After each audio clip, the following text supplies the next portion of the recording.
नमस्कार, आदाब, सत श्री अकाल। स्वागत है आपका हमारा यूट्यूब चैनल AHR के ब्लॉग्स में। सो गाइस, आज हम आए हैं महर्षि सांदीपनि आश्रम। महर्षि सांदीपनि आश्रम उज्जैन का एक अत्यंत महत्वपूर्ण और पवित्र तीर्थ स्थल है, जहां भगवान श्री कृष्ण, उनके भाई बलराम और मित्र सुदामा ने गुरु सांदीपनि से शिक्षा प्राप्त की थी।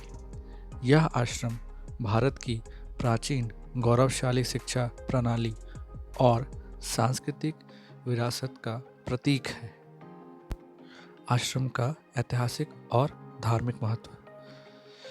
द्वापर युग में उज्जैन उस समय अवंतिका नगरी ज्ञान और विज्ञान और संस्कृति का एक प्रमुख केंद्र था। ठीक उसी तरह जैसे बाद में तक्षशिला और नालंदा विश्वविद्यालय थे। पौराणिक मान्यताओं के अनुसार भगवान श्री कृष्ण ने मात्र 11 वर्ष और 7 दिन की उम्र में कंस का वध करने के बाद इस आश्रम में प्रवेश लिया था। उन्होंने यहाँ केवल 64 दिनों में 64 कलाएं और 14 विद्याएं, 4 वेद, 6 वेदांत, मीमांसा, न्यायशास्त्र, पुराण और धर्मशास्त्र सीखी। यह आश्रम प्राचीन भारतीय गुरु शिष्य परंपरा का उत्कृष्ट उदाहरण है। यहाँ श्री कृष्ण ने अपने गुरु सांदीपनि की सेवा की और शिक्षा पूरी होने पर गुरु दक्षिणा के रूप में उनसे शंखासुर राक्षस द्वारा हरण किए गए उनके मृत पुत्र को वापस लाने का वचन दिया और उसे यमलोक से वापस लाए। आश्रम के पास का क्षेत्र अंकपात के नाम से जाना जाता है। माना जाता है कि भगवान श्री कृष्ण यहाँ अपनी लकड़ी की पट्टी, जिस पर वे लिखते थे, धोते थे। एक पत्थर पर आज भी 1 से 100 तक के अंक उकेरे हुए माने जाते हैं, जो गुरु सांदीपनि द्वारा लिखे गए थे।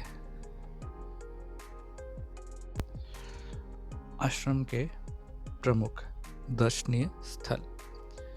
आश्रम परिसर में कई महत्वपूर्ण स्थान हैं जो भक्तों और आगंतुकों के लिए आकर्षण का केंद्र है। सर्वेश्वर महादेव मंदिर। आश्रम के भीतर एक प्राचीन शिवलिंग है जिसे सर्वेश्वर महादेव के नाम से जाना जाता है। माना जाता है कि इस शिवलिंग की पूजा स्वयं गुरु सांदीपनि और उनके शिष्य कृष्ण, बलराम और सुदामा द्वारा की जाती थी। इस लिंग पर भगवान शिव, पार्वती, गणेश और कार्तिकेय के चित्र दिखे जा सकते हैं। गोमती कुंड। आश्रम के अंदर एक सीढ़ीदार पानी का कुंड है जिसे गोमती कुंड कहा जाता है। कथाओं के अनुसार वृद्ध गुरु को विभिन्न पवित्र स्थानों की यात्रा करने में परेशानी न हो, इसके लिए भगवान कृष्ण ने सभी पवित्र नदियों के जल को इस कुंड में बुला लिया था। भक्तगण इस कुंड में स्नान कर पवित्रता का अनुभव करते हैं। आश्रम के एक गैलरी भी है जहां चित्रों के माध्यम से उन 64 कलाओं का प्रदर्शन किया गया है जिन्हें भगवान श्री कृष्ण ने यहाँ सीखा था। वर्तमान स्थिति और यहाँ जाने का ठिकाना। महर्षि सांदीपनि आश्रम मध्य प्रदेश के उज्जैन शहर में मंगलनाथ रोड पर स्थित है। आश्रम बहुत शांत, स्वच्छ और आध्यात्मिक वातावरण प्रदान करता है, जो ध्यान और शांति के लिए उत्तम स्थान है। शहर, सड़क और रेल मार्ग से अच्छी तरह से जुड़ा हुआ है। आश्रम उज्जैन रेलवे स्टेशन से और बस स्टैंड से कुछ ही दूरी पर है और आसानी से पहुंचा जा सकता है। यह आश्रम सनातन धर्म में शिक्षा के महत्व और गुरु के प्रति शिष्य के समर्पण की कहानी की जीवंत करता है। भगवान श्री कृष्ण ने मात्र 64 दिनों में ही 14 विद्याओं और 64 कलाओं में निपुणता प्राप्त कर ली थी। तो वो 14 विद्याएं और 64 कलाओं के बारे में अब हम बात करेंगे। तो वो 14 विद्याएं यानी ज्ञान की बातें कुछ इस प्रकार है कि प्राचीन भारतीय शिक्षा प्रणाली के अनुसार 14 विद्याएं ज्ञान के विभिन्न विषयों को संदर्भित करती है, जिनमें 4 वेद, 6 वेदांत, 4 उपवेद या अन्य विद्याएं कह सकते हैं आप। तो 4 वेद कुछ इस प्रकार है, जैसे कि है ऋग्वेद, सामवेद, यजुर्वेद, अथर्ववेद। 6 वेदांग में आते हैं आपके शिक्षा यानी ध्वनि विज्ञान, कल्प, अनुष्ठान, व्याकरण, निरुक्त यानी शब्द व्युत्पत्ति, छंद यानी काव्य शास्त्र, और ज्योतिषी खगोल विज्ञान या ज्योतिष। 4 उपवेद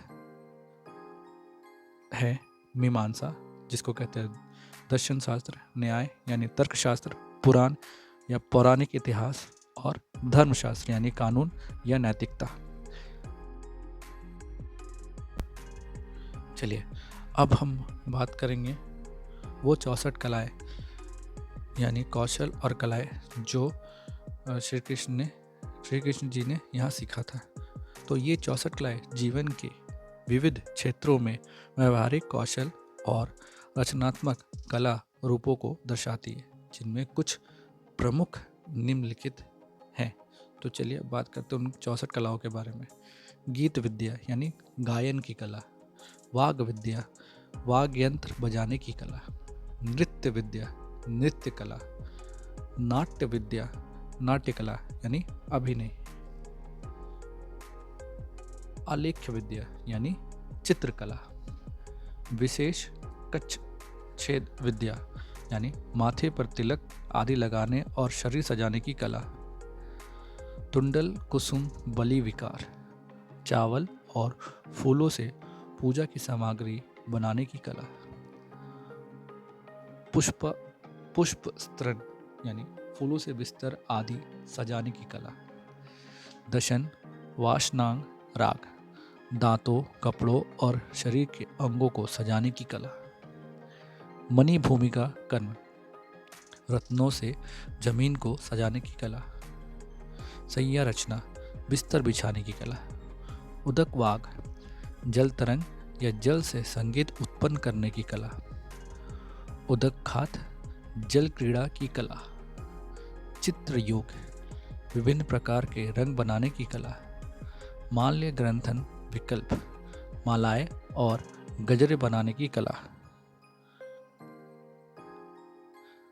शेखर कापीड़ योजना सिर के आभूषण बनाने की कला, नेपथ्य योग वस्त्र और रूप सज्जा की कला, कर्ण पन्ना भंग कान के आभूषण बनाने की कला, सुगंध युक्ति सुगंधित द्रव्य और इत्र बनाने की कला, भूषण योजना आभूषण पहनने सजाने की कला, इंद्रजाल जादूगरी या इंद्रजाल की कला, कौचुमार रहस्यमय कलाओं का ज्ञान, हस्त लाघव हाथ की सफाई या जादूगरी, चित्र शाकपूप भक्ष्य विकार क्रिय विभिन्न प्रकार के व्यंजन और मिठाइयाँ बनाने की कला, पानक रस रागासव योजना विभिन्न प्रकार के पेय और शरबत बनाने की कला, सूचीवाय कर्म सिलाई और बुलाई की कला, सूत्र क्रीड़ा धागे से खेलने की कला यानी कठपुतली आदि, वीणा डमरू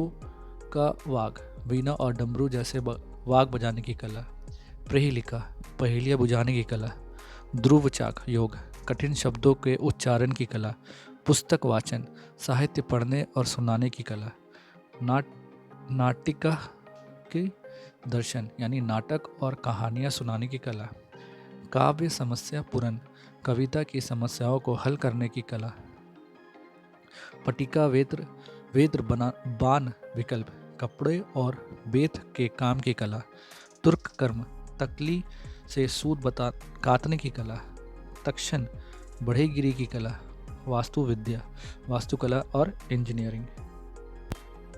यह सूची विस्तृत और इसमें लगभग सभी प्रकार के सामाजिक रचनात्मक और व्यवहारिक कौशल शामिल है जिन्हें प्राचीन भारत में एक पूर्ण व्यक्ति बनने के लिए आवश्यक माना जाता था।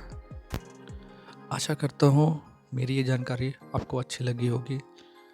अच्छी लगी तो जानते हैं आपको क्या करना है। आपको मेरे इस वीडियो को लाइक करना है, शेयर करना है, सब्सक्राइब करना है और अपने दोस्तों और रिश्तेदारों में इसको फॉरवर्ड करना है। तब तक के लिए मैं AHRK Vlogs signing off from this video. Thank you, शुक्रिया। खुदा हाफिज़ और हाँ मेरा ही प्यार के फिर मिलेंगे चलते चलते, तब तक के लिए बाय।